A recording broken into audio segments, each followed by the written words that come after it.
All right, everybody, just a quick update on the 67 MGB GT here on New Mexico Desert Classics. We happen to live in New Mexico. And right now it happens to be 102 degrees outside and it's 6:30 in the evening. If you saw the first video, I'll drop a link in. We picked this car up as really rough. It still is, but we've accomplished a lot. So we stripped the dash.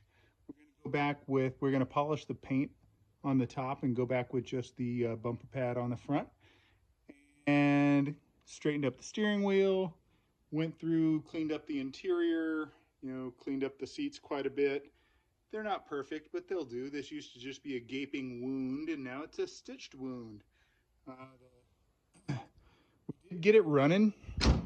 I would show it to you running, but we have this little thing called bad needle valves in the carburetors, and it likes to puke fuel all over, so we won't be doing that today. For Father's Day today, I had the fun of working with one of my sons on, I created, you gotta love when the rust falls off. I built a new one of these. So we don't have the hinges in yet, but the old one haven't insulated the bottom or finished it up, but the old one was all warped.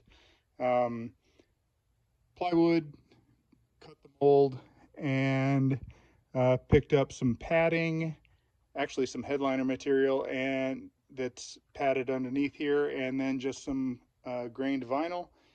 And that is looking great. Next up, wheels are going on it. Tires are going on it.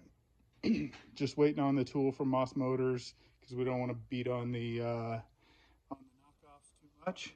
So we'll be replacing the tires. Got tubes and some new cheaper end tires because we're not going all in on this yet. Just making it a driver. It is going to be a roadsteration. My son Chance is going to make it a daily. So we're waiting on a couple, 3 or 4 different parts, headlight switch and whatnot, and then it'll get registered and start driving again.